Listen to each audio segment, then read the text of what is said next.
Hello viewers, welcome back to my channel Rahnaz ব্লগের আরও একটা নতুন ব্লগে সবাইকে স্বাগত। কেমন আছো সবাই? আশা করছি ভালো আছো। আমরাও তোমাদের দোয়ায় অনেক অনেক ভালো আছি। তো ভিডিওর শুরুতে বলে দেবো, চ্যানেলে যারা নতুন অবশ্যই আমার চ্যানেলটাকে সাবস্ক্রাইব করে নেবে, আর ফেসবুক পেজ থেকে দেখে থাকলে পেজটাকে সবাই ফলো দিয়ে পাশে থেকো। সকালবেলা উঠে ব্রাশ ট্রাশ করে আর বিছনা টিছনা তুলে নিয়ে এখন মেয়ের জন্য খাবার তৈরি করতে এসেছি। আগের দিন ডিম ভুজিয়া করেছিলাম, তো রাতেই বলছিল মা কালকে গোলা রুটি করে দেবো, আমি খাবো। আর গোলা রুটি প্রায় সপ্তাহের মতো হয়ে গেল, মানে খাওয়া হয়নি। তো আমি খাবো ডিম। পাউরুটি ছিল, পাউরুটিগুলো ডেট শেষ হয়ে যাচ্ছে, তো ভাবলাম আমি একটা পাউরুটি, দুটো আছে, দুটোর ভিতরে একটা দিয়ে আমি এখন ডিম টোস্ট করে নেবো আমার জন্য, আর ওর জন্যে গোলা রুটি আর ডিম ভুজিয়া। ও ডিম ভুজিয়া দিয়ে গোলা রুটি, বা এই পাশে দুধটাও সকালবেলা মানে গরম করে নিয়েছি। গোলা রুটি দিয়েও ডিম ভুজিয়া বা আলু ভাজা খুব খেতে ভালোবাসে। এই যে আমার পাউরুটিটা কেটে দুভাগ করে নিয়েছি, ওই যে বন পাউরুটি যেগুলো সেগুলো। আর এই যে আমার হচ্ছে শাক আগের দিন নিয়ে এসে রেখেছিলাম, সেটা পরিষ্কার করে ঠিকঠাক করে রাতেই রেখে দিয়েছি। সকালে এখন পানির ভিতরে ভিজিয়ে রেখেছি, এক্ষুনি মানে সিদ্ধ বসাবো। আমার ডিম টোস্টটাও এই পাশে হয়ে গেছে।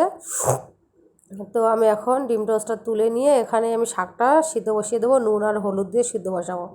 আর তার আগে হচ্ছে মেয়ের খাবারটা দিয়ে আসবো, আর সাথে ওর ফোনেও দিতে হবে। তো ভাবলাম যে ফোনটা না দিলে আবার খায় না, কি একটা জ্বালাতন এখনকার বাচ্চাদের। তো এত গরম পড়েছে, গরমে না খুব ভালোও লাগছে না। আর আমাদের এখানে বৃষ্টি হচ্ছে না, অন্য সাইডে বৃষ্টি হচ্ছে, আমাদের এই দিকটাতে খুব একটা বৃষ্টি দেখা পাচ্ছে না। মেঘ হচ্ছে, মেঘ উড়ে উড়ে চলে যাচ্ছে। তো ঘরটা ঝাড় দিয়ে নিয়ে তারপরে হচ্ছে ভাবলাম যে মেয়ের পানিটা দেওয়া হয়নি, ওর পানি আবার দিতে যাব। আর ঘরটা এর আগে খানিকটা ঝাড় দিয়ে আবার ওকে খেতে দিয়ে আবার মানে ঝাড় দিতে রেখে ভাবলাম যে পানি দেওয়া হয়নি, আগে পানিটা দিয়ে আসি। তো নইলে এক্ষুনি বলবে আমি অন্য কাজে চলে যাব, আমারও খেয়াল থাকবে না, তখন মা মা করবে। তো পানিটা দিয়ে গেলাম আর ফোনটার সাথে দিয়ে চলে গেলাম। তো অনেকক্ষণ চাওয়ার পরে ফোনটা দিয়েছে। তারপরে এই যে আমার মানে ডিম টোস্টের ওপরে আমি একটু বিট নুন দিয়ে নিয়েছি। আর দুপুরে রান্না বলতে এই পাশে ভাতও বসিয়ে দিয়েছি। এই যে একদম দেরি করছি না, গরমে সকাল সকাল করে রান্না করে গোসল টোসল করে নেব। আর শাকটা আমি সিদ্ধ হয়ে গেছে, পানি ঝরাতে রেখে দিয়েছি। আর লাউ কেটে নিয়েছি, দুপুরে হবে লাউ আর মাছ। আর এর ভিতরে মাছ চলে এসেছিলো, মাছ নিয়ে নিয়েছি।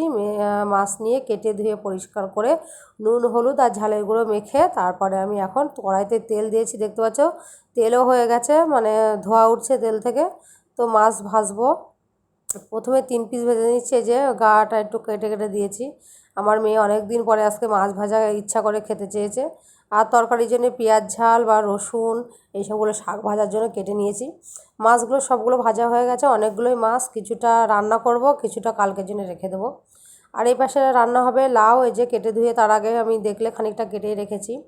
তো গোটা গোটা করে কেটে নিয়েছি। আর একটা ডাঁটা ছিল সেটাও দিয়ে দিচ্ছি। আর যেরকম কাঁচা ঝাল, কাঁচা পেঁয়াজ দিয়ে তেলের ওপরে একটা টমেটো দিয়েছিলাম, আর একটু নুন হলুদ আর ধনে জিরে গুঁড়ো, ব্যাস।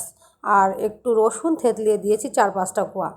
এই তো একদম সিম্পল রান্না। আর হচ্ছে একটু ঝোল ঝোল করে রান্না করেছিলাম। আর গরমে লাউ তরকারি কিন্তু অনেক ভালো, ঠান্ডা তরকারি। তো এপাশে আমার রান্না বান্না সবই প্রায় শেষ, শুধু শাকটা ভাজলে হয়ে যাবে। এর ভিতরে আমি মেয়েকে গোসল করিয়ে দিয়েছি, জামা কাপড়ও কাচা হয়ে গেছে। আর আমি শাক ভাজার জন্য দিয়েছি কী যে বলো তো, পেঁয়াজ রসুন আর শুকনো ঝাল, কাঁচা ঝাল। আর কাঁচা ঝাল কম ছিল, আর তাছাড়াও শাকে একটু শুকনো ঝাল দিলে দেখবে মানে মুখে পড়ে যখন খুব সুন্দর লাগে খেতে। তো শাকটা হালকা হাতে একটু ভেজে নিচ্ছি, শাকটা না একটু বেশি সিদ্ধ হয়ে গেছে, তারপরেও কত সুন্দর রয়েছে, খারাপ না একেবারে। আস্তে আস্তে ভেজে নেব। আর যেহেতু হলুদ দিয়ে সিদ্ধ করেছি, নুন দিয়েও সিদ্ধ করেছি, তো নুনটা তোলার আগে আমি একটু চেক করে তুলে নেব। দুপুরে খাওয়ার টাইমে দেখো সব গোসল করে আমি চলে এসেছি, রান্নাবান্না শেষ করে ঘরটার মানে রান্নাঘর পরিষ্কার করে থালা বাসন মেজে গোসল করে তারপরে ভাত বাড়তে চলে এসেছি। আর এর ভিতরে বাড়ির লোকও গোসল করতে গেছে, কাজ থেকে বাড়ি এসে এই যে শশা কেটে নিয়েছি, আর সবার জন্য ভাত বেড়ে নিয়েছি। এই যে শাক, তারপর মাছ, আর এই যে লেবু কেটে নিয়েছি একটু। তো সবার ভাতটা বাড়া কমপ্লিট, আর মেয়ের ভাতটা তার আগে দিয়ে আসবো। আর সাথে ফোন, ফোন না হলেও খেতে চায় না, জানো তো, যাই বা দুটো খাই, তাও ফোন দেখে দেখে খাই। কিছু করার নেই, কী করবো বুঝতেই তো পারছো, বাইরে যেহেতু আমাদের টিভি নেই, আর বাচ্চাদের এখন ফোন না দিলেও হয় না, আর একা একা থাকে সবসময়, একটু ফোন টোন না দিলেও হয় না, অত খেলার সঙ্গীও খুব একটা নেই এখানে, ওই একটু অর্ধেক, তো সবসময় তো দেশের মতো খেলা হয় না। তো এসে দেখছি ও হচ্ছে একটা মেলার থেকে স্লেট কিনে নিয়ে এসেছিলো, সেটা লিখছে। তো আমি নিচে চাপ দিয়েছি, ডিলিট হয়ে গেছে, তারপরে ও লিখে যখন চাপ দিতে যাচ্ছে তখন খারাপ হয়ে গেছে। আর মেয়েটার মাছ ভাজা দিয়েছিলাম, খাইনি, আমিও জানি ও খাবে না, ও মুখে বলছে ঠিক আছে খাবে না। এখন বিকালবেলা খাওয়া দাওয়া করে একটু রেস্ট নিয়ে যাচ্ছি ও 4টের দিকে ওর পড়তে দিতে। আর এই ফাঁকটাতে দেখো, মেয়েকে পড়তে দিয়ে বাড়ি এসে দেখছি মানে খানিকটা একটু শুয়েছিলাম, দেখি বাইরে এত ঠান্ডা হাওয়া, আর আকাশে পুরো ঘন কালো মেঘ, বৃষ্টির তো নাম নেই, এরকমই হচ্ছে, মানে কালো মেঘ করে একদম আকাশ একদম পুরো ঘিরে যাচ্ছে, মেঘে ঢেকে যাচ্ছে। আর এরকম ঠান্ডা হাওয়া টাওয়া হয়ে তারপরে হাওয়ার সাথে মেঘ উড়ে কোথায় চলে যাচ্ছে, বৃষ্টি ফিষ্টি আর হচ্ছেও না। যাই হোক, আমি এখন যাব মেয়েকে আনতে, গুছিয়েও নিয়েছি, 5:30টার দিকে ছুটি। তো ভাবলাম যে একটু ভিডিও করে নিই, দেখতে কিন্তু অনেক সুন্দর লাগছে। তো দেখো আমি রাস্তায় বার হয়ে গেছি, ছাতা নিয়ে নিয়েছি সাথে, বলা যায় না যদি বৃষ্টি আসে। আর মেয়ের কাছে যাওয়ার সময় ছাতা ছিল। তো এই যে আবার ওকে নিয়ে আসার সময় দোকান থেকে একটা খাবার খাবো, তো কী খাবার, এখন চকোবার আইসক্রিম, কালকে দোকানে খোঁজ করেছিলাম পাইনি, তো আজকে পেয়েছি, তো সেটাই দিয়েছি খেতে।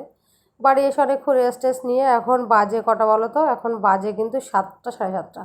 তো মুষলধারে বর্ষা শুরু হয়ে গেছে। যাই হোক আলহামদুলিল্লাহ, আমরা স্বস্তির মানে বৃষ্টি আল্লাহর নিয়ামত। যাই হোক অনেক আনন্দ হচ্ছিল, এত সুন্দর ঠান্ডা হাওয়া সাথে বৃষ্টি। তো আমি ওর জন্য চা করে নিয়েছি, আর মেয়ে এই ফাঁকটাতে খেলতে গেছে নিচেই। তো খেলতে গিয়ে ও বৃষ্টিতে আটকে পড়েছে, আমাদেরই একজন পরিচিত এখানে যেখানে থাকি ওদের বাড়িতে রয়েছে, কথা হয়েছে আবার যে আমাদের এখানে আছে। তো যাই হোক, আমি এর ফাঁকে আবার কারেন্টও চলে যাবে, এক্ষুনি কারেন্ট চলে যাবে। তো রাতের ভাতটাই যে বেড়ে নিয়েছি মেয়ের জন্য, আমার জন্য শাকটা গরম করে নিয়েছি, তরকারি গরম করে নিয়েছি। তো খাচ্ছি, এখন বাজে কিন্তু 10টা বাজে, 10টা 10-20 হয়ে গেছে। তো আমার ব্লগটা আজকে এই পর্যন্ত, ভালো লাগলে অবশ্যই আমার চ্যানেলটাকে সাবস্ক্রাইব করবে, আর আমার ভিডিওতে একটু বেশি বেশি ওয়াচ টাইম দিও। মেয়ের জন্য একটা ডিম সিদ্ধ ছিল, সেটাই দিয়ে দিয়েছি। চলো খাওয়া দাওয়া করে নিই, আর 2 পিস মাছও আছে, তাই দিয়ে রাতে হয়ে যাবে, রাতে কোনো রকম এটা ওটা হলেই হয়ে যায়। তো বাড়ির লোকের ভাতটা ঢেকে রেখেছি, ওর আবার কাজ ছিল, কাজে গেছে, বাড়ি আসবে 10টা 11টা বেজে যাবে। আর এই যে দুধটাও ওর জন্য রেখে দিয়েছি ঢেকে, ভাত খাওয়ার পরে দুধ খাই প্রতিদিনই। তো যাই হোক আজকের ব্লগ কিন্তু এই পর্যন্ত, ভালো লাগলে আমার চ্যানেল অবশ্যই সাবস্ক্রাইব করবে, পাশে থাকবে, আর সবাই একটু বেশি বেশি সাপোর্ট করবে। দেখা হবে নতুন কোনো ভিডিওতে, ততক্ষণ সবাই ভালো থাকবে, সুস্থ থাকবে।